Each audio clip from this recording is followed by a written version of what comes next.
right. Once again, guys, we are live. Welcome back, all of you who stick it out with us ever so often. I pop on your timeline and we have some deep and meaningful conversations. So, if you're new here, my name is Davril Valley. I am a licensed mental health counselor, a clinical traumatologist, relationship expert, and an author. Welcome to season 2 of The Couch Is Yours. Now, during these conversations, we try to provide a safe space to discuss all things related to mental health. These are human experiences, which are sometimes subjective to everyone. So, if at any time you feel triggered by these conversations, feel free to log off and take a step back. Trust me, I won't be offended. And if you feel like you are in crisis or you would just like to work on some of the things that you hear addressed today, then you can go in my bio and click the link that says mental health resources to get any assistance that you may need. The goal of this series is to allow those who listen to recognize that they are not alone and that they can always grow, always heal, and always evolve into whoever they want to be. So, with that being said, all of the pleasantries out of the way, I just want to say welcome back once again to The Couch Is Yours. Now, in our last session, we had on Dr. Joy Latson. She was here talking to us about grief and loss. And many of us have been grieving and going through different kinds of loss during this pandemic. But today I have a different kind of topic to talk to you about and a different guest. This guest is new to me, but I love her. She's awesome. And I hope that you guys treat her well and are warm and just invite her in to your homes and into your hearts as she shares her wisdom with us here today. Who am I talking about? I'm talking about Mrs. Reycine Kenzie, who has worked in mental health for several years, doing psychotherapeutic counseling and psychoeducational assessments, both in Trinidad and Tobago and in the United States. She served those with mild to major stressors, trauma, autism, mood disorders, and other mental health issues. She's worked with persons from ages 4 all the way up to adulthood, doing individual, couple, family, and group therapy. She has also facilitated mental health workshops both locally and regionally. Now, Reycine takes an integrative approach to her work, pulling techniques from several different therapeutic modalities in order to provide a more comprehensive approach to counseling. She holds a bachelor's degree in psychology from Suffolk, I hope I pronounced that right, University in Boston, and a master's degree in clinical psychology from PGSP Stanford PsyD Consortium in California. Reycine is also currently pursuing her doctorate in clinical psychology at California Southern University. So everybody, welcome Reycine to the couch as she is now here with us and she's going to share some knowledge, because here's what we're going to be talking about. This is our topic today. We are going to be debunking some things about therapy, the therapeutic process, and just what it means to be a psychotherapist, a psychologist, a mental health professional on the whole. So she's here with me and she's going to share her knowledge, and we're going to talk about, some of the things that a lot of people have questions about. If any of you in the chat have any questions for us, I'm sure many of you may have thought about therapy. Some of you may be in the journey already. If you have any questions, feel free to ask us and we will try to answer you as openly and honestly as possible. So, Reycine, tell the people a little bit about yourself and Upward TT, because Reycine, by the way, guys, after I listed all of those beautiful accomplishments, she's also the founder and clinical psychotherapist at Upward Counseling and Psychological Services in Trinidad and Tobago. Okay, she's not a person to mess with. So, Racine, tell them about Upward as well as a little bit more about yourself. Sure. So, Davi, thank you so much for having me. I'm so happy to be here. I'm also so happy to talk about this topic today Mm-hmm. because I think it's so important for people to understand the value that therapists and therapy brings to them, right? Mm. Now, I don't know what I can add about myself apart from everything that you've shared so far because you did such a great job, except that, I really love being a therapist, Oh. being able to uplift people, help them heal from past trauma, and just Mm-hmm. helping them become the best version of themselves is Yeah. such a rewarding experience. I'm so glad that I chose to enter this profession. Wow. And as you said, I do run my own private practice. Yes. And I mean, people don't tell you how much work running a private practice can be. Huh? It is a lot, but it has been so fantastic, being able to serve clients, through the lens that I've always wanted to serve clients through. And honestly, um, my practice itself has been blooming, Oh. blossoming, Okay. growing, and the practice has was established, I want to say, in 2018. So we're going on Mm. 4 years now that the Wow. practice has been around. It's Congrats. it's been, thank you. It's been Yeah. amazing to see my baby grow and blossom, all this time. It is your Yeah, baby, for real. it is. It needs like a lot of care and Mm-hmm. attention. I'm sure you know, right? Yeah.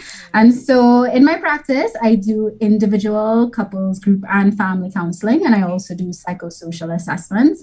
And as you've mentioned, I work through several different therapy modalities because I really believe in providing as comprehensive care as I Mm-hmm. can for the client. Okay. And of course, not every therapeutic style or modality works for a particular client, Yeah. right? And it's so good to have a toolbox, worth of skills that you can share with the client in order for them to better manage what they're going through. So that's me. That's me. Hey, That's my practice. I'm sure you guys are already feeling her energy and her vibe. She's very real. I could tell already. You know what I mean? She's open, she's honest. If, hey, you know what? Guys, you guys will get her information at the end to hit her up because this is the kind of personality you're looking for in a therapist. You want someone that you just click with instantly, you feel comfortable around. Mm-hmm. So that's what the Couch is Yours is here to represent. Let people see just the other side, right? What does it look like behind those doors when you talk about therapy? So Mm-hmm. you said, I love being a therapist. So I I am do. kind of curious, what exactly motivated you to become a therapist in the first place? So it's actually kind of an interesting story. I have wanted to become a mental health practitioner since I was 7 years old. I actually had two adult neighbors who were mental health practitioners, and I was Oh, friends with their daughter. okay. So, in spending a lot of time with them, I realized that they always made me feel like validated, heard, Mm, understood. And I could tell it had a lot to do with the nature of the work that they did. right. And I wanted to emulate that so much. I mean, I thought to myself, if when I grow up through my job, I can make other people feel as safe and as validated as they made me feel, like I would be so happy. You Wow. know, I also started seeing as I grew older how many people in the world, including within my family, Mm-hmm. were hurting and not Yeah. really, they didn't really have anyone to rely on, right? Mm. And I decided I want to provide that safe space for all of those who need support, but don't necessarily have anyone that they can offload with or anyone who can process their thoughts in a deeper and more meaningful way Mm. with them. And so I decided that, hey, this is how I want to make a difference in the world. And I never deviated from that path. And over a couple of decades later, here I am making a difference in the world in my little corner through my own private practice. And so it has really been amazing. Added to which, I've had the opportunity to work with the therapist who No influenced me to become way. a therapist. So yeah, it's been Oh no, that's really cool. cool. That is wicked sick. That's really Mm-hmm. cool. Yeah. So it has Wow. really been an amazing and rewarding journey. Oh my goodness. Wow. I find that so amazing when you kind of grow to see yourself meet your heroes and actually Mm-hmm. work with them, that is so rewarding. My goodness. As you were describing your process to getting to become a therapist, what crossed my mind kind of was like, I feel like there's a personality type that goes along with with mental health professionals or Mm-hmm. helpers, because it's always that person that always is trying to help. They're all either the friend that is always the listening ear, right, in the friend group, or do you find that resonates with you, that you were kind of that person from a very young age of trying to do those skills and with your friendships, your family, everybody? Oh, definitely, definitely. Like I remember when I was like 12, 13 years old, I had some family members who were going through a really hard time Yeah. and they didn't really have anybody else to talk to about it. And even though I was young, and I'm not yet an adult, like I was able to like sit down with them, empathize with them, talk through things with them.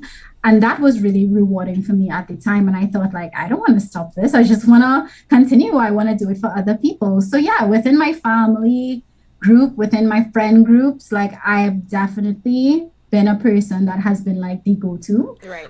to talk to about problems. But as you said, like it's a common thing that you see for a lot of people who become therapists, right? You just have the heart of a helper. Yeah, it's innate. It definitely seems like that. So, again, guys, we're talking about debunking some of the myths or just concepts when it comes to therapy and being a therapist. So, I'm talking with Racine and I'm asking now, what exactly is that process like? So, okay, you said as a child you saw this image, right, of these people who were mental health professionals and you wanted to be like that. But for you, and I know probably everybody's process is different, but what was the process of getting there to actually become a therapist? Right.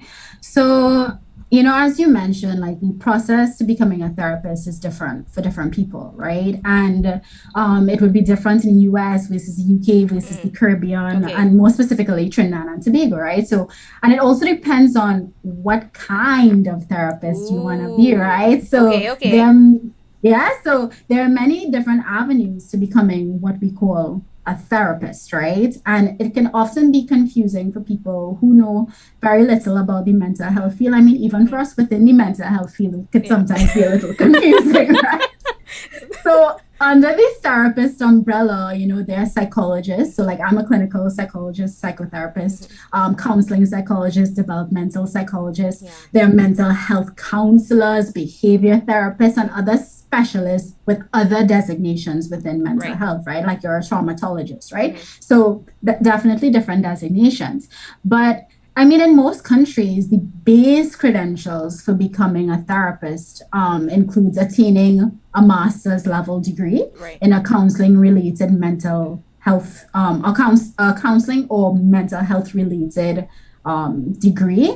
And of course, if you have your master's degree, we're talking about 5 to 7 years worth of tertiary education that you have to attain, right? Right. Right. And in doing the master's or even in doing a doctorate, because a lot of people who are mental health therapists do have a doctorate as well, you also have to go through like practicums, right? So, like practical training to make sure that you get enough experience coming out of your degree in order to counsel people effectively. And for different people, that practicum can vary in terms of time. Like I know in the United States, which is where I did a lot of my training, like to become a clinical psychologist, you had to have like, let me add it up. Let me really add this up because it's 4 years of Oh, bachelor's, oh, 5 years of doing a doctorate. So that's 9 years of tertiary education, right. right? Then you had to go to like a postdoc, which could have been like 1 to 2 years, which is kind of like a residency that doctors would do, right?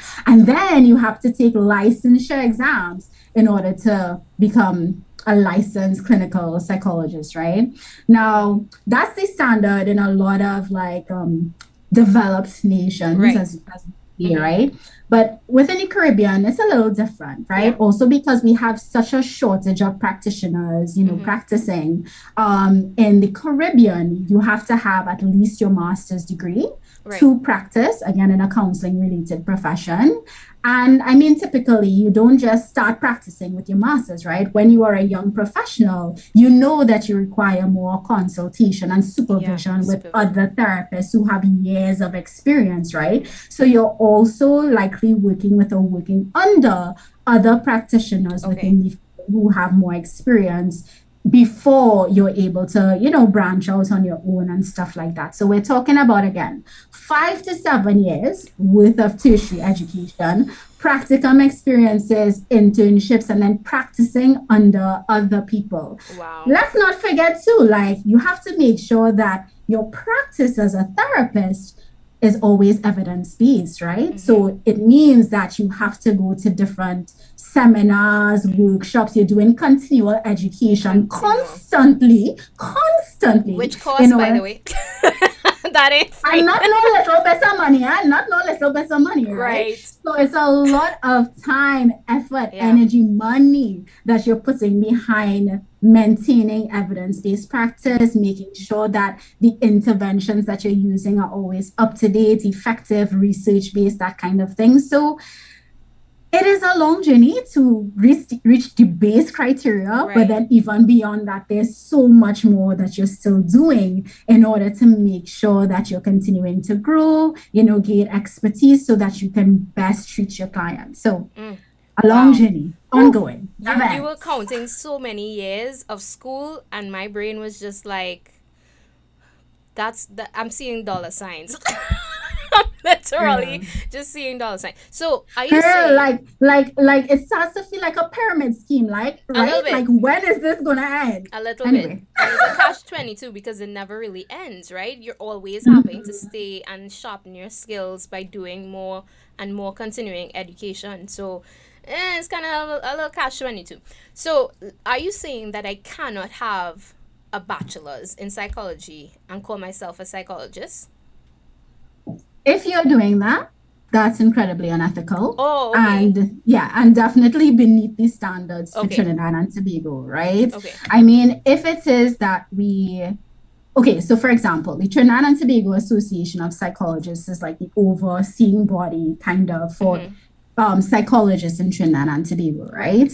right? If it got back to TTAP, the Trinidad and Tobago Association of Psychologists, that there was like a bachelor level person who was Mm-hmm. doing this, they would definitely reach out to them. There may be some reprimands there, Right. like kind of like cease and desist practice, that sort of Mm. thing. Now, and I say that because I do know of some bachelor level people in Mm-hmm. Trinidad who kind of offer counseling Right. services sometimes. And when I see that, I'm like, but you're not qualified, Right. Yeah. Right. So what are you doing, right? So it's Mm-hmm. really disturbing to see that. It is And I mean, scary. definitely. And I mean, part of that has to do with the fact that we don't yet have a strict licensure process to become a therapist in Trinidad and Tobago. Right. Though, again, like TTAP, for example, is working towards doing that so Right. that there can be more regulation and supervision where that's concerned. But in Trinidad base level, if your therapist does not have a master's degree, Mm-hmm. they are practicing in a slightly, not slightly, They it's unethical. unethical practice. Let's call it for what it No, is, no, right? no.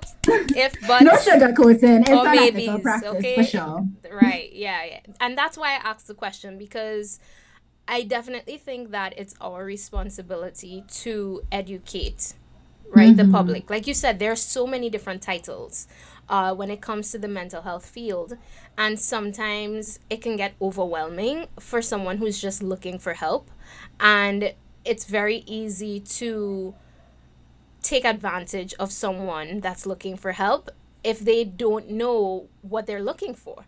And so I think it's Exactly. important for them to know, excuse me, for them to know that, okay, this is the basis or the basic level of qualifications that you should look for in a therapist. So that anything lower than that, if someone's offering you something, it's not of good quality, right? And you should probably refuse it. So I'm really Right. glad that you gave us that explanation and even referred back to the standard of TTAP.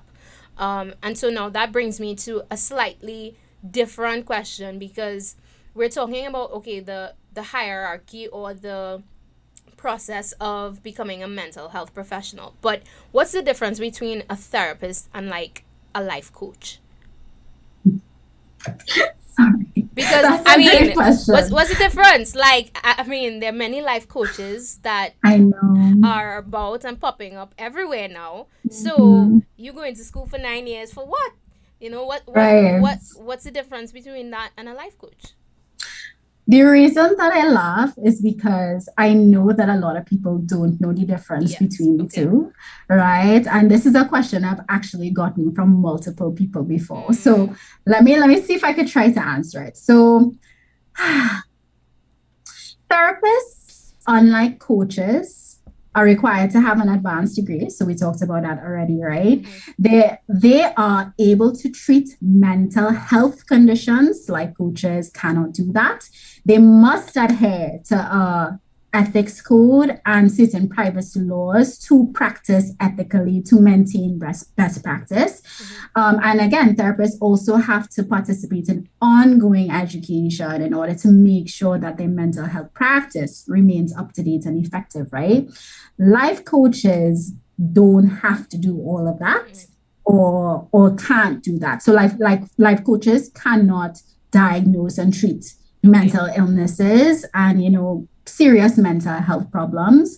Life coaches, though, while they are wellness professionals in their right, Mm-hmm. they are more focused on helping people who are typically already doing okay, so not having like serious mental health issues, to live more fulfilling lives. So things Okay. that life coaches were more focused on is they help you like identify your goals, Mm-hmm. obstacles that you may be facing to reach your goals, and understand like how you can make better use of your strengths Mm-hmm. to live a more fulfilling life, right? And while there is some overlap Mm-hmm. between what therapists do and life coaches do, because I mean what I just described there that they do, I do some of that in my Right. practice Okay. as well, Fair right? enough. Especially when clients feel like they've reached a certain point where instead of just focusing on problems, we're more focused on, okay, like how do we really become this better version of ourselves Mm-hmm. that we talk about, right? Um, so again, like mental health therapists, they are trained to focus more on mild to major mental health issues. Mm. They, unlike life coaches, can help you heal from past trauma, right? Like we know that past trauma and negative experiences from your past inform so much Yeah. of your present life, right? And your present behavior, how you feel, how you react to certain situations. And a life coach can't help you, make those connections and Hmm. work through that Really? because they're more, yeah, because they're I've more seen focused so on, again. many life coaches advertise that they are specified or specialized in dealing with trauma. And it's always Interesting. amazing to me. No, okay, I don't want people to get me wrong, right? Like you Mm-hmm. said, I think they do amazing work. Mm-hmm. There is so much space and room for mental health and emotional wellness services. There's so Mm-hmm. much space because everybody has to deal with something emotionally. And us mental health professionals cannot do all of it. So I'm really Sure. glad for the profession.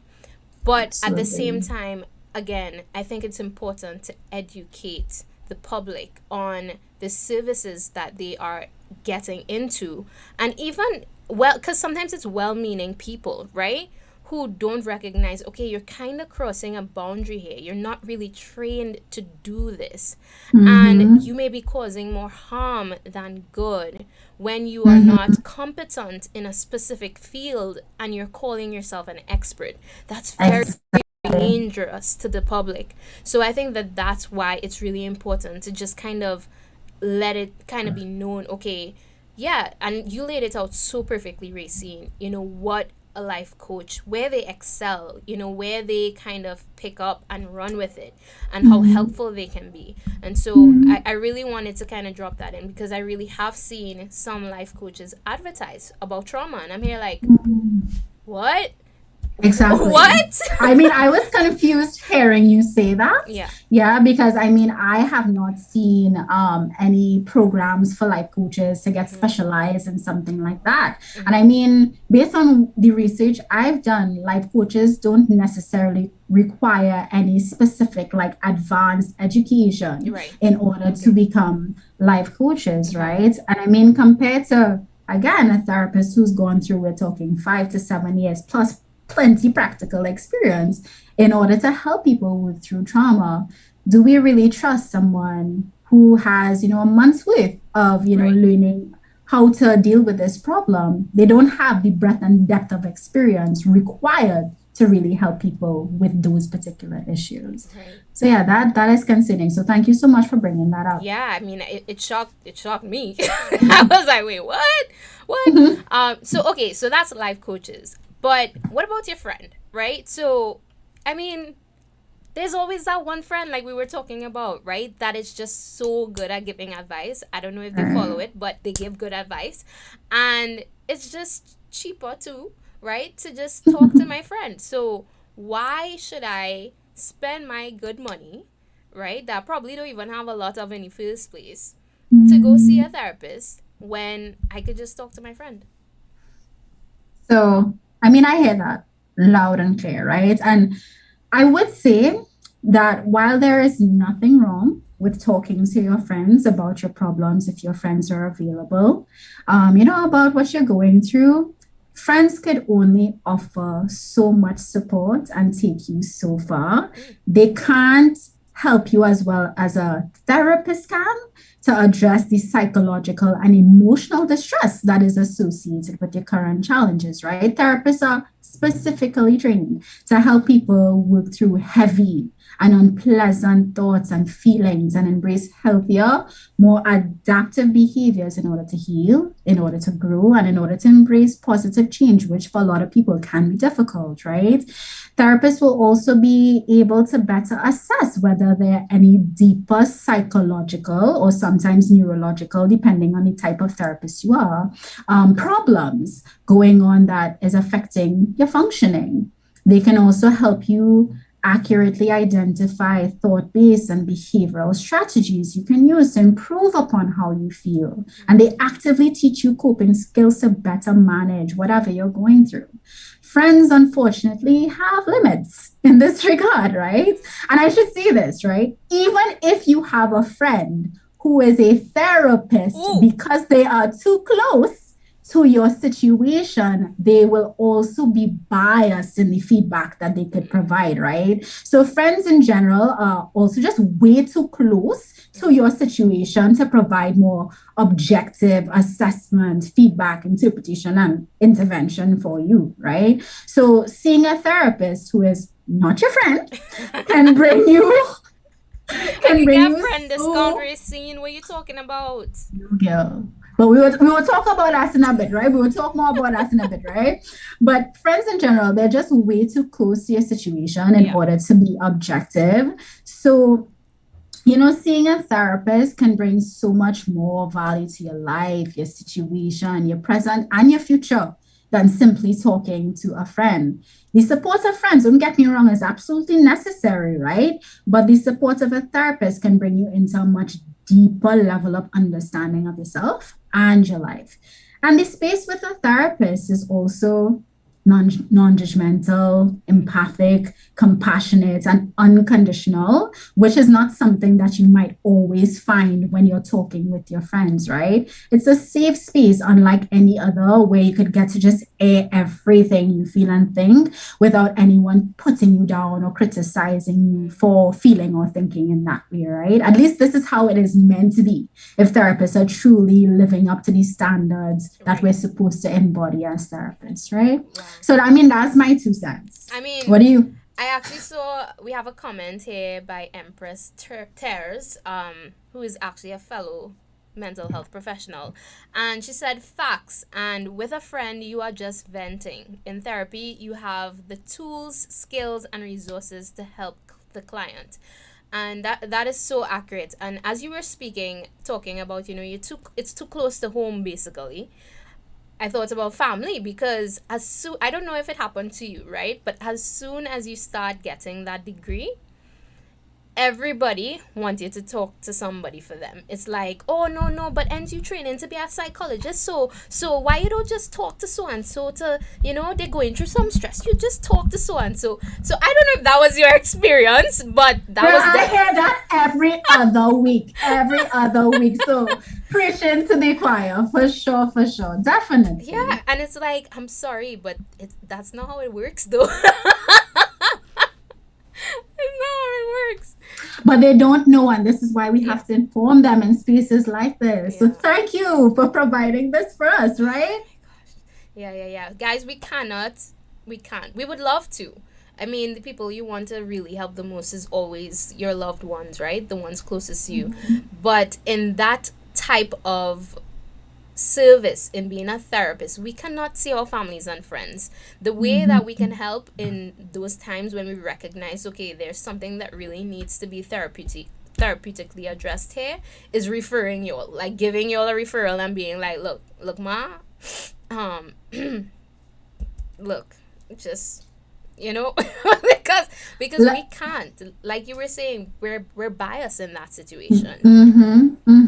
And so let me just extend, right? So, in order for someone, a therapist, to be able to treat their clients effectively, they have to have a certain level of emotional and psychological distance from Yes. the client, right? Because they need to be able to objectively assess and objectively treat, right? Yeah. And when you know too many personal details about a client's life, or you've experienced a lot of intimate moments with the person in a way that has biased your perspective on them or the situation, you can't serve them objectively, You right? Too can't. much of your own personal feelings and biases will spill into the therapy space, right? So it is considered unethical in this way to have a client that is a friend or a family member, because your ability to be objective is pretty much null in that situation. Completely. I totally agree. I love the breakdown. So, we've been talking about therapy and kind of trying to debunk some of the ideas and concepts, and it's been Hollywoodized, right? So there's a idea that when people watch TV of what it actually looks like, oh, am I just coming and sitting on your couch and just talking, all you do is just listen. That's all I'm paying you for. Like we're breaking it down and showing you exactly what it looks like. But can you actually walk us through the process? What is the therapeutic process like? Is it really just me coming and talking to you? Yeah.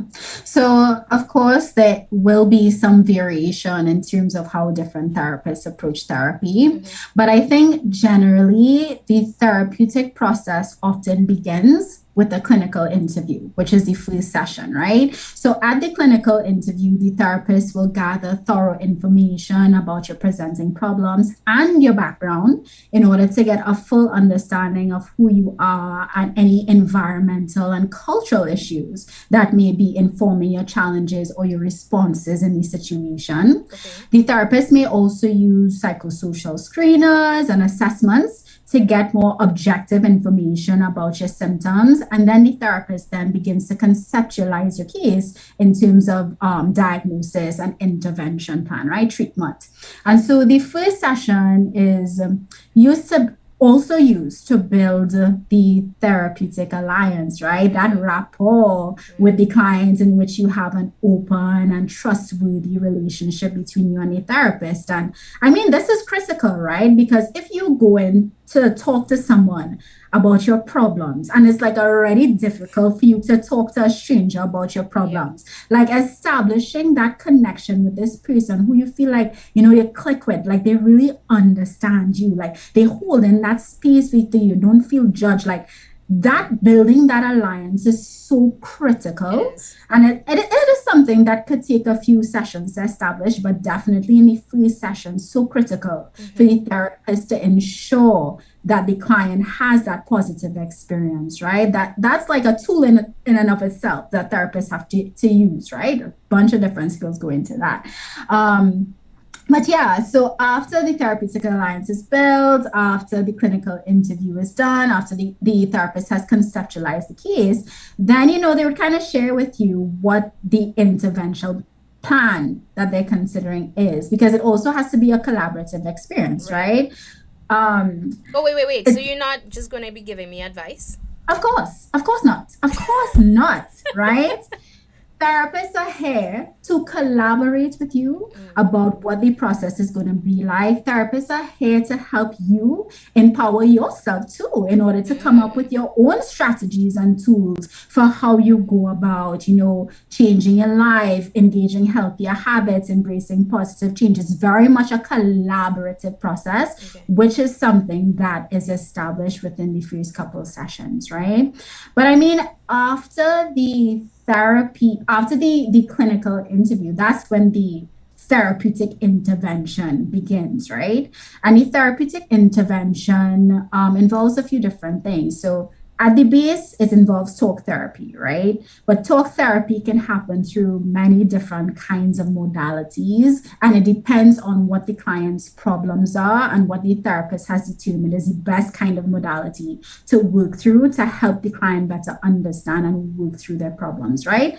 And in doing that, both parties are talking with each other, right? So it's not like the client is just sitting down there, sharing everything, and the therapist is just like, Mm-hmm. the Mm-hmm. whole time, right? Mm-hmm. That might be what you might see on TV, I don't know, Yeah. but that's not how it goes down, right?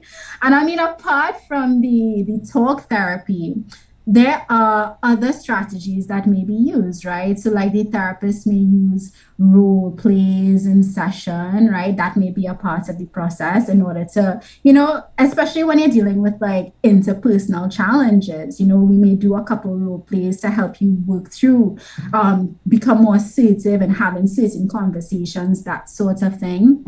Therapists may also help you focus on, how do you calm your physiological arousal when you're in distress, right? When I'm feeling overwhelmed by emotions. So they might teach you skills in like deep breathing, meditation, stuff like that, other calming strategies. They will also help you, learn skills in how to regulate your emotions better. They teach you skills in how to challenge and work through negative thoughts in healthier ways. They show you how to replace, maladaptive, unhelpful behavioral patterns with healthier, more adaptive ones, right? So, I mean, a lot is going on in therapy, Wow. and it's is highly influenced by what the presenting problems are. So therapy would look different for different people. But again, like to treat the problems, there are many different approaches, tools. We call it our toolbox with of strategies that we use with clients in order to help them grow and embrace positive change during the Wow. therapy Wow. process. That's 9 years plus of training, guys. Nine. Definitely. Whenever, because you spoke on rapport, right? Mm-hmm. It's such an important ingredient, and whenever I get a new client, I tell them right off the bat, I'm like, look, to be honest with you, finding the therapist for you is like Mm-hmm. finding a good relationship, right? it, Definitely. it's, it takes that chemistry, and honestly, the first one you try, it may not work, and that's okay. That doesn't True. mean therapy isn't for me, right? It just probably means that therapist isn't for me, and it could be for numerous reasons. It may not be that they're a bad therapist, but maybe their modality that they're practicing doesn't gel with you, right? Maybe it's their personality. It could be numerous things. And so if you have tried therapy and you feel like, oh, it didn't work or I wasn't comfortable, then I'm encouraging you guys listening to try someone else. It's okay to say, you know what, this did not work for me, this person. Let me see if I could try someone else. And the other thing I tell my clients really quick is, you know what, there'll be days that you love me and there'll be days that you hate me. And Rich. that's okay. Mm-hmm. That is Mm-hmm. absolutely fine. That's fine. Because if it's Mm-hmm. one thing, you're the one doing the work, and it's not always going to be fun, but we're gonna have some fun times as well. Like I don't know about Mm-hmm. you, but I be cracking up in half of my sessions. Like Mm-hmm. For we be laughing, sure. right? For sure. But it's hard work. It It is. And is. It any is. therapeutic relationship where the therapist is working harder than their clients, that is not a good therapy. Mm-hmm. That's not good Agree. therapy. Okay? So Agree. you, as the person seeking the help, really have to be prepared to do the work. We are Yeah. there as a guide. We are there as a cheerleader, a support, Mm-hmm. right? Someone Mm-hmm. in your corner that you know will give you, that safe space to completely be yourself, to take off that mask that you wear everywhere else and just come and Mm-hmm. be authentic, because that mask is really, really heavy. It's really Mm-hmm. heavy. And Yeah. so sometimes you lose yourself because you're always in that mask. And so therapy is that place where you take that mask off and you can just Yeah. be your authentic self. So Yeah. hey, it's a ride, it's a journey, but Mm-hmm. seeing someone come in thinking that they're broken and then seeing them change that mindset and recognize, look, I'm not broken. I've been through things, but Mm-hmm. I'm stronger now than when I was in the beginning. And seeing them grow their Absolutely. wings and get strong and empower themselves is such, Mm-hmm. oh my gosh, such an It's amazing amazing. experience. That's why I said being a therapist is such a rewarding It experience. is. I absolutely love it, right? Because like you see the return on your investment as you go through the process. Yeah. And I mean that mask you talk about, right? Like all of us wear masks to some degree, right? In Yeah. different settings, but it often feels like as you're going through life, as you're sharing your problems with people, sometimes you feel a need to strengthen that mask because people tend to invalidate your experience, right? Make you feel like you aren't supposed to feel the way that you feel, or you aren't supposed to have the kind of thoughts that you're having, or that you're becoming overly emotional, or you're overreacting to certain experiences. And so we've been socialized to suppress Yeah. our feelings and our genuine opinions and ideas so much that when people come into therapy and it's like for the first time, I don't have to lie about what Right? I feel. I don't have to hide. Like I could really be fully honest about everything. Like that in and of itself could be such a corrective, beautiful, transformative experience for people because you don't really get that anywhere else, right? That's why we said the therapy space is unconditional. And when you find that space where you feel so accepted, Yeah. validated, heard, understood, that in and of itself can be healing for you. Bye. Let's no, like that, that's the that's it. That is what it Mm-hmm. is. For a lot of people, Mm-hmm. they just simply want to be heard. They've Mm-hmm. been talking, they've been trying, but they haven't been heard. And so Sure. definitely that is what we are providing. So let's Mm-hmm. talk about this. Why Okay. does it cost so much Mm. to go to therapy, right? Like why does it cost so much to get this safe space that we're talking about? Why does it cost so much? Um, and when I hear that question, the first thing that I think about is how relative this concept of costing too much is. Because, like, I know that me as the therapist, I think about the cost of therapy and I'm like, I think the price point is just fine because, like, we know the value that we bring to the table, right? Right. But of course, from the perspective of the layman who may not, know a lot about mental health or the kind of time, effort, training that goes into mental health, like I could totally understand. I'm looking at the price tag. I mean, like, So what is much? this? Like, I rather just deal with my problems myself. Yeah. Like, I don't need that, right? So like, I completely get it, right?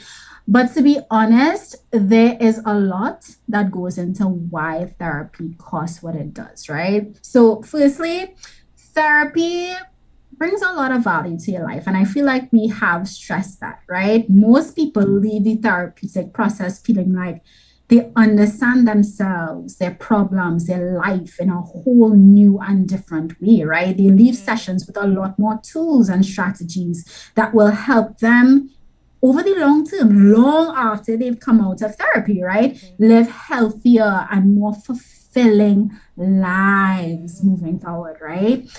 So there is no argument that the therapy itself brings a lot of value to the client, right?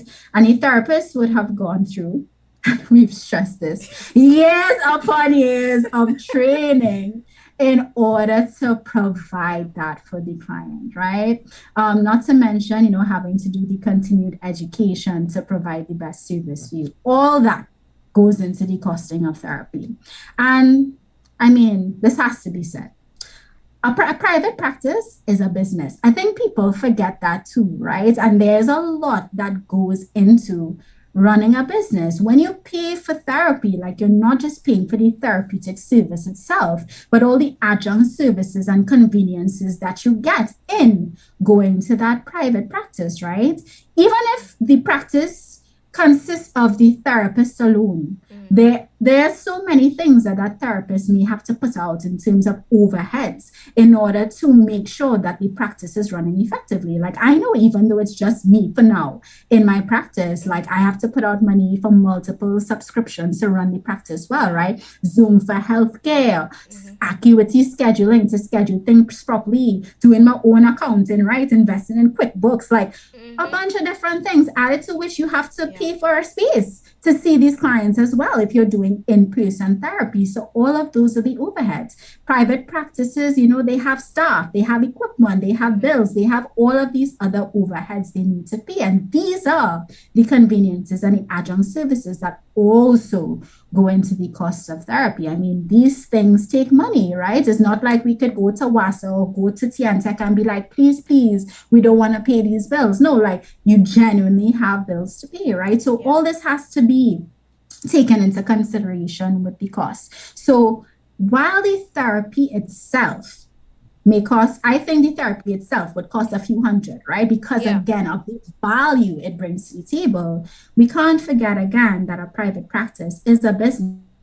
Are other conveniences and adjunct services that go into the cost of the Yeah. service provided for you. Man, I mean, that breakdown, as someone Yeah, in a fellow person in private practice, I'm just like, she preaching yeah. though. She preaching. Amen. The I know you church get it, says sis. I know amen. you get it. Mm-hmm. But I want to stress something that you said. You said um, somebody may look at the price and be like, you know what, I could just figure out my problems on my own.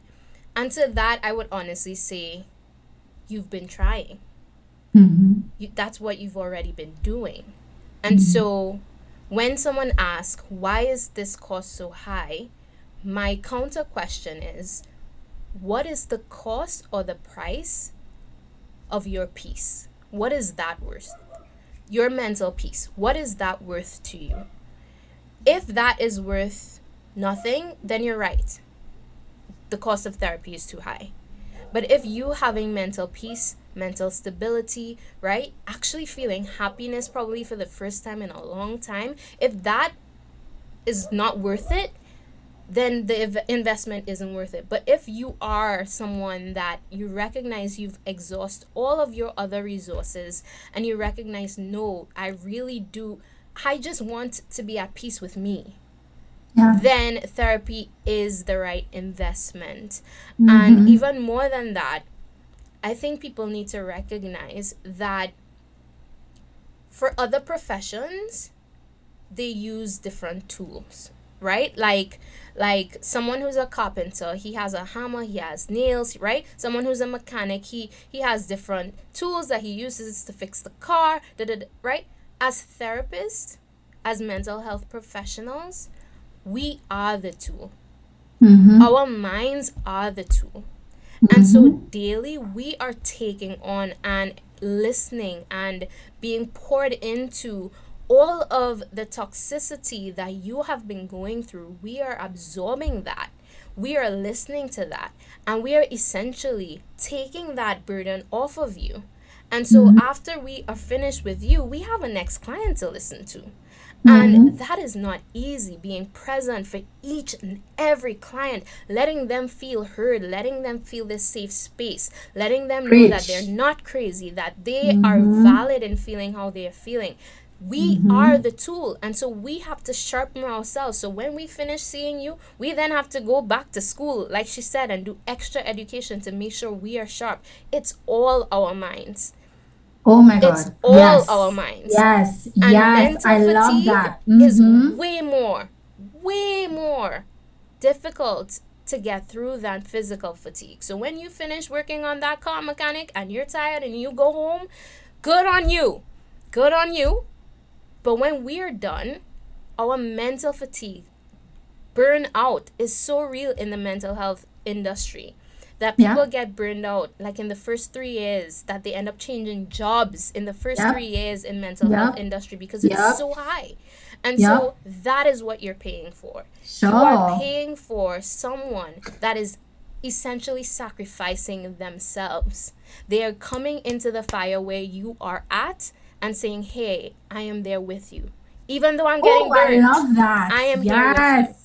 That is what the cost means. Yep. And I think that, for the average person who may be going to therapy, who, they have some problems, but not necessarily anything that meets like clinical criteria, right? So, criteria for a specific diagnosis, or they do meet criteria, but it's Mm-hmm. not as severe. I think people like that tend to forget at times that we are not just trained to deal with those issues. Like Mm-hmm. we are trained to deal with serious mental illness as well. So while we're dealing with cases that may be like, the common things that you might see, Mm-hmm. so like anxiety, depression, trauma, things like that, we're also dealing with more serious mental illness and concerns as well. Like I remember there was Yep. one nonprofit I was working at where every single case I had was a trauma case. We're talking about sex trafficking, Yep. slavery, Yep. sexual assault, Mm-hmm. domestic violence. And like, Mm-hmm. this is my day dealing with that case, after that case, after that case for To the then go whole home day.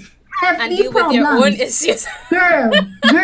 right? Yep. So it's serious Yeah. mental health concerns Yep. that we deal with a lot of the time, Yep. right? And of course, the training that goes behind that is a lot. You can't just get a certificate to address that level of therapeutic stress, trauma, right? And so Mm-hmm. all of this is why the mental health process costs what it costs, why therapy costs what it costs, right? Mm-hmm. It's as you said, it's a major investment of your time, of your energy, of again, you being in the fire with that person, right? But the level of expertise that goes into treating these problems, Mm-hmm. your friend can't do for you. I'm not knocking life coaches, but your life coach can't do that for you, right? Therapists can do that for you. Yeah. So the value that we bring to the table, I mean, I know I'm biased, but it's unmatched. It It's is. It unmatched what we is. bring to the It table, is. right? Now, all of that being said, I still, you see, I'm really, I like to stir some trouble. I like to stir the pot, right? So that's why I said all I said, because I believe it. Mm-hmm. At the same Mm-hmm. time, given saying all of that, I do believe that in an ideal world, mental health treatment should be free. Now, here where I'm coming from. No, I hear you. Mental Mm-hmm. health treatment to the public should be free because we all have minds. We all have minds. Like, come Mm-hmm. on, guys. You go to Mm-hmm. the doctor to see about your physical health. That should be how we treat mental health. Once in a while, doing a checkup, just seeing, am I good? How is my thinking? Am I too negative? Is there something I can work on? To me, that's how mental health should be treated. But at the same time, while it should be made available and free for everybody and accessible for everybody, I also do believe that the mental health professionals should be paid what they deserve. So I don't know Absolutely. in that ideal world how it would look, whether it would be the government is who is, supplying the money to the mental health professionals and making it free to everyone. But I understand that for some people who really need the help, it really is too much for them to afford. I understand that. But we Yeah, just needed to communicate why or the value behind why that price is the reason that it is. But for yes, sure. mental health should be affordable to all. I do believe that. And I think that that was important to state, even in the midst of trying to highlight why the value is what it is. Yeah, for sure, for sure, for sure. And I think maybe a little later on, we can talk about ways that people could access mental health services in a more, Definitely. financially feasible, affordable way. But I don't want to jump the gun because I don't know what questions you're going to ask. So I'm going to let you go with your flow. Yes, guys. So we have some resources coming up that Reycine is going to tell us about. So if you're interested, stay on till the end. We just have a few more questions as we begin to wrap up We were talking about why we can't counsel friends and family. We were talking about what it takes to even become a therapist. And then we went into recognizing, hey, the therapist is the tool, right? What is the value that is behind the dollar of paying for this therapy? And also just asking the question of how much is your peace worth? Are you willing to invest in peace of mind? And so now I guess I would like for, you to kind of describe for us, Racine, Mhm. how would you describe the job? And I guess we kind of talked about it, but the job of a therapist is someone who probably doesn't really understand the importance. I kind of feel like we've answered that. So let's go into the tips, right? Let's go into the tips because I feel like we've kind of, unless you have another way you would kind of break it down to someone who really doesn't know what a therapist is, how would Mhm. you describe the importance of therapy, or how would you describe the job of a therapist to someone? Okay. So I know that we have, mentioned it as we've gone along, but Mm-hmm. let me see if I could give a summary, right? Yeah, I'll try. okay.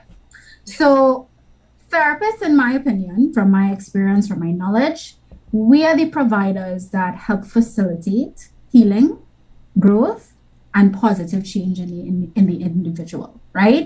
Okay.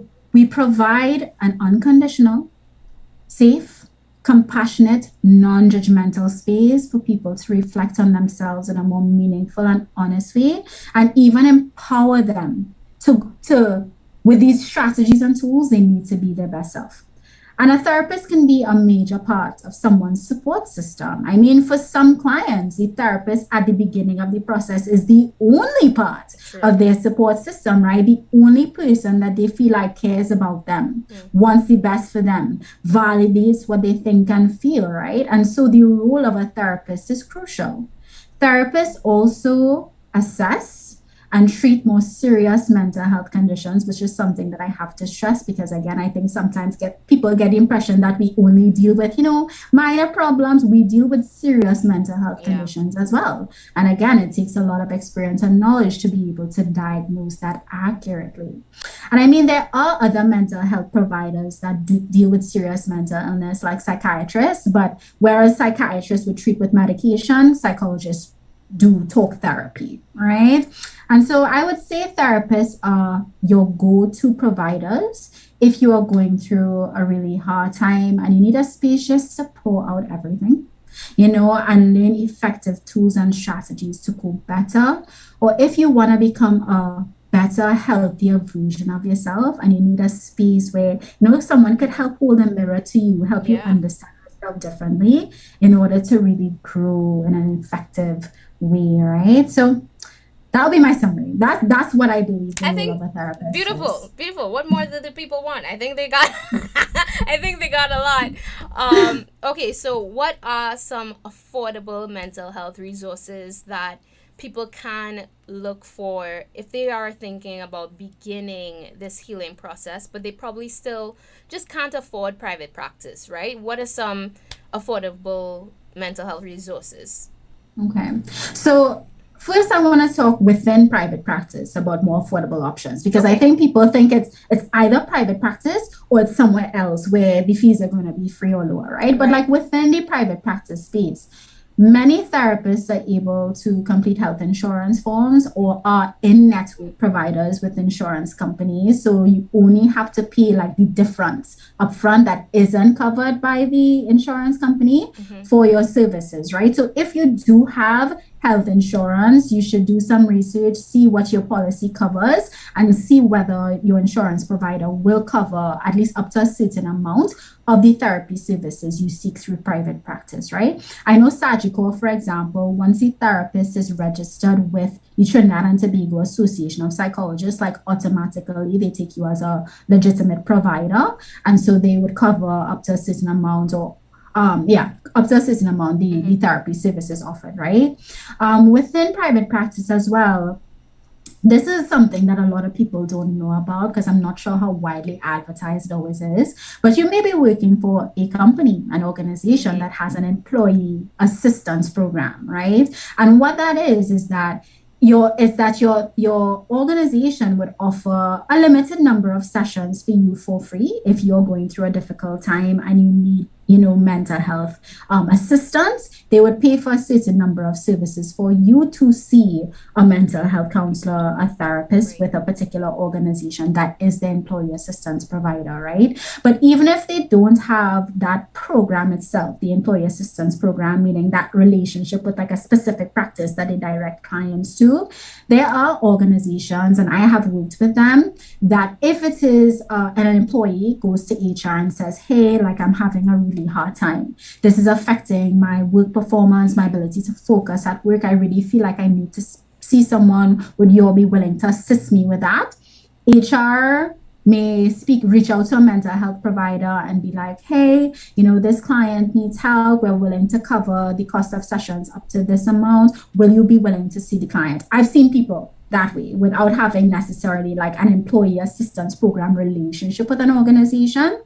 Organizations tend to be willing to cover once you're able to advocate a certain needs, so if it is that you feel like you're going through a difficult time and you work, for an organization that either has an employee assistance program, or you just feel like you need assistance from mental health therapists, I would encourage you to go to HR, see what they have available. If you're willing to share a little bit about what you're going through with HR so they can decide whether or not they're able to support you, I would highly encourage for you to advocate for yourself in that way, because you never know. You may get a whole course of therapy covered by your organization. At least if you ask, you can find out and Yeah. know what is available, right? I also know of some private practices who offer payment plans or offer like packages for you to do therapy. So you can inquire with the organization that you reach out to as to whether they have payment plans or if they have, packages for therapy, so that you can do therapy in a way that might be slightly more cost effective for you through private practice, right? Outside of private practice, of course, there are other options, both through nonprofit and governmental sector, in order to get more support. So, for example, in the nonprofit sector, there are organizations like the Rape Crisis Society, Families in Action, and I want to say the Coalition Against Domestic Violence, who do offer either free or low fee therapy. Within the public sector, I want to say the Ministry of Social Development and Yeah. Family Services, you can get free counseling through them. And of course, there are wellness centers around the country that provide psychiatric or even psychotherapeutic services to people. And I think a cursory Google search would show you where those wellness centers are located, but it's through the regional health authority and they are available. They are throughout the country, right? So yeah, that would be another avenue to seek therapy. But of course, if you're going through public and nonprofits, waiting times might be a little longer to Yeah. get a session, right? Because a lot of those places are often under resourced, Mm-hmm. right? And so, or even like the amount of sessions you get or how frequently you will be able to see the therapist, there might be some constraints there. I feel like that's a whole different conversation for us to have, right? Yeah. But it's just something I wanted to say for you to consider if it is that you are seeking that route for therapy. So yeah, those would be four of the major ways I think you Yeah. can go about getting therapy in a more cost effective way. Definitely. Thank you so much, Racine, for sharing with us, the different affordable ways that people can seek to start doing the work. If Mm-hmm. any of you guys listening do want to reach out to any of the listed resources that Racine is talking about, you could still check my bio because I do have some mental health resources there, both for Trinidad and Tobago as well as the United States. So check the link in the bio if you need it. Now, Racine, as we wrap up, I am going to kind of hand you over the floor to kind of just tell the people if they want to get in contact with you, how do they find you, how do they follow you, how do they stay engaged with your beautiful energy while you're doing that. People who are listening, do you have any comments, any questions about all that we've discussed? We've discussed so much. Yes. But do you have any questions, any comments? Drop it in the chat and I will ask Racine while she's here. So feel free to do that. Now, if you're watching the playback after the live, still feel free to leave a comment or a question and we'll try to respond as well. So, Racine, the Mm, floor is yours. Just tell us, how do we stay connected? sure. So there are definitely quite a few different ways to stay in touch with me or to connect with me. So if you're on LinkedIn, you can search Reycine McKenzie. You'll find me on there, right? Instagram at upward_TT. Twitter at Upward TT, Facebook at Upward TT, right? So I'm pretty much on all the different social media, right? My private practice number is 868-287-7956. So I'll repeat that, 868-287-7956. And you can reach me via call or WhatsApp at this number. If you WhatsApp me, you'll get an immediate message with my clinic times, my catalog with the services, right? So feel free to reach out on there. You can also email me at upwardtt@gmail.com. Outside of my private practices, there are a few other places that you can find me around Trinidad and Tobago. So I also work as a therapist at a couple other private practice spaces. So you might find me at Dolly and Associates. You might find me at Wholeness and Wellness Counseling Services, and you might also find me at Josal Consulting. So these are all other practices that I do provide services as a therapist, where I do therapy, workshops, psychological evaluations, and more.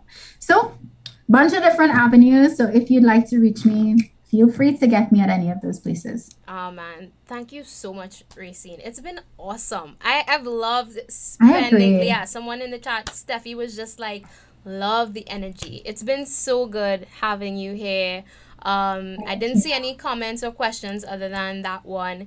But again, guys, giving you guys just a brief moment. If you have any questions about the therapeutic process or what it's like to be a therapist, or like we discussed, we talked about the cost, the value of therapy. Feel free to leave a question or a comment.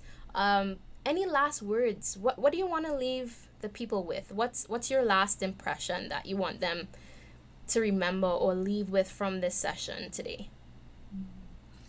So, again, I know that I'm biased, but I would like to say that therapy can bring so much added value to your life, whether or not you're experiencing major mental health or mental wellness issues.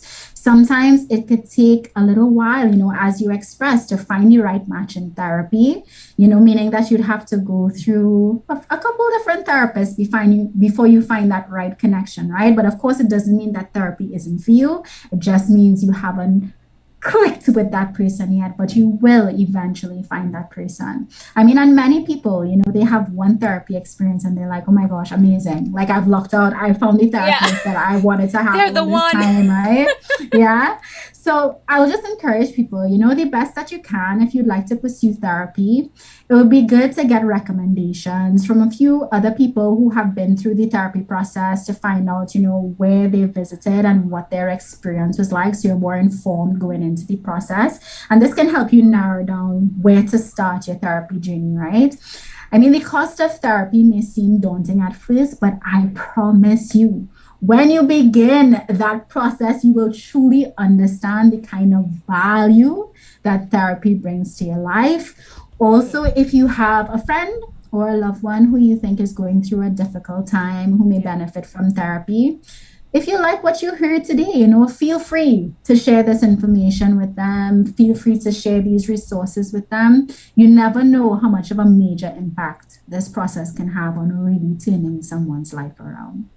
Yeah, beautiful. Yeah. Hey, it's priceless. That peace that you get, priceless. Yeah. Thank you so much, Racine, and to Thank everyone, you. everyone who was listening. Thank you. We will see you again for the next. The couch is yours. Yes. Bye. Bye. Thank you, Davi, for having me. It was amazing.